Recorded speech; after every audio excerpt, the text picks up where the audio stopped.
Hey y'all, welcome back to Adventuring with Amanda. Thank you so much for being here. Y'all, change of plans. I decided I'm actually going to head to Quartzsite this weekend because it's supposed to be in the low to mid 70s. So I thought that I would do a complete inventory and clean out of my rooftop box.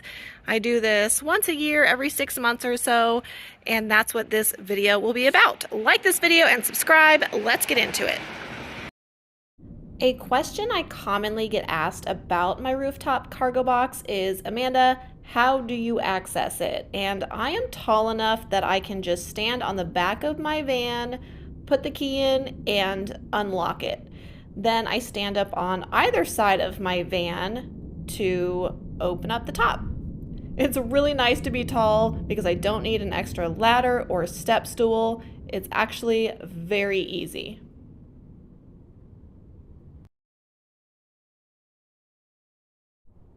This is the current state of my rooftop box. Everything looks kind of thrown in there, but there is a method to my madness. I keep Wynston's playpen on the top and my chair on the side because those are the items that I take out most frequently and they are very easy to access. But it is time to get it a little more organized. All right, y'all, here is everything that's in my rooftop box. This is a lot of stuff I keep in there. This just goes to show how big my rooftop box is, and it's not even full with all of this stuff in it. I just got my new chair from Amazon, and it's a little bit taller than my old chair, but still fits. This is all of Winston's playpen and his bedding stuff. In the AAA bag, I have jumper cables and car parts like fuses and light bulbs. That's my tool bag. I have my tarp poles, tarp, and extra poles. That's for my awning. My djembe, my privacy tent for showering. Squeegee, a shovel, and a broom. I have a waterproof blanket. I often use this, well, not often, maybe like twice or 3 times a year. If I'm caught in the rain and all my stuff is out, I will cover it with this blanket. 25-foot extension cord in case I need it for campgrounds. It has a 30 amp adapter, which I have found very useful at campgrounds. This has my leveling 2x6s in it. Cones, my shower and collapsible bucket, my collapsible trash bin. This has extra towels, undies, beanies, sweaters for Wynston, that sort of stuff. My sink, and my big 9x12 rug. And that is what I keep in there. All the ugly stuff that I don't want to keep in my van. This stuff would take up so much space if it was in my minivan. So I'm just going to organize it, but I'm also going to put my rug in a new bag. Well, it's not a new bag, but it's a different bag. And I have some foam leveling squares. I use levelers sometimes to level up my bed platform if I don't want to level my entire van. And I cut up a few more, so I will be adding those probably to this black bag that has the wood in it. These are my foam squares. I actually have this on the flooring of my minivan. I also use them to level both of Winston's beds, and I have a couple of these underneath my bed platform, but I had just like this weird L-shaped piece, so I said, well, I'll just cut it up and stick it in my rooftop box just in case I need extras. So that will go with these wood blocks to level my van. I also forgot to mention that I keep my bug screens in this bag as well. The Cabela's bag didn't work out for the rug, but that's okay. I just wanted something a little smaller on there. And so I replaced the bag because it was gross anyways.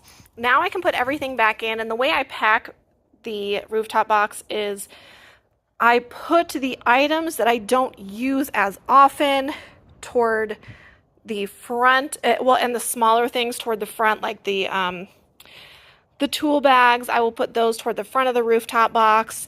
The thicker items toward the back, like my bucket, since I have more recessed space in the back of the box. And then, of course, the flatter items that I don't use on the bottom. My tools go on the side. So I just pack the box according to use, weight distribution, all of that good stuff. It feels so good to clean out my rooftop box and get it organized. When I put everything in there kind of where it should go, I have so much more room for other stuff, but I don't want to completely fill it up because I don't need to. But I could put winter boots in there, winter clothes, items such as that for the seasons, appropriate seasons, but I'm just glad that it's organized. I get a lot of questions on the rooftop box, so just a few notes on it. My minivan did come with a standard roof rack, so I can really put any sort of rooftop box on it. This one is a Sportrack. I purchased it 2 years ago. It was either OfferUp or Facebook Marketplace for $80. And it had a gash in the top of it because the woman who owned it never used it, drove into her garage, forgot the rooftop box was on top, so it made like a little gash. But I fixed it with flex tape 2 years ago and it's been fine. It melted a little bit this summer, but I just repaired it again. The hinge also broke off this summer, but again, it was repairable because these boxes run about $500 brand new. It was super easy to put on top. It's just 4 brackets with screws. And like I said, I already had the roof rack and it was incredibly easy to install, but you do need 2 people to kind of lift it up on the vehicle. And when I'm in there, about once a month, I'll make sure that all of the bolts are tight so it doesn't fly off my van. It is 18 cubic feet, nice and big, and I really like that I can access it from both of my doors and open and close it from the trunk. Since I am 5'8", I don't need an additional ladder or stool. But I've really gotten my money's worth out of it because it was only $80. And I thought I was going to have to buy a new one this summer when the hinge broke on the front, but I'm going to try and just keep repairing it because it was $80 and I don't want to spend hundreds of dollars. So I do recommend trying to find a used one if you can. I've been really happy with the Sportrack brand. The year of this box is actually a 2018, so it's a 5-year-old box, and I really like it. I just like that I can take all of the ugly big stuff out of my living space in here and put it on the roof.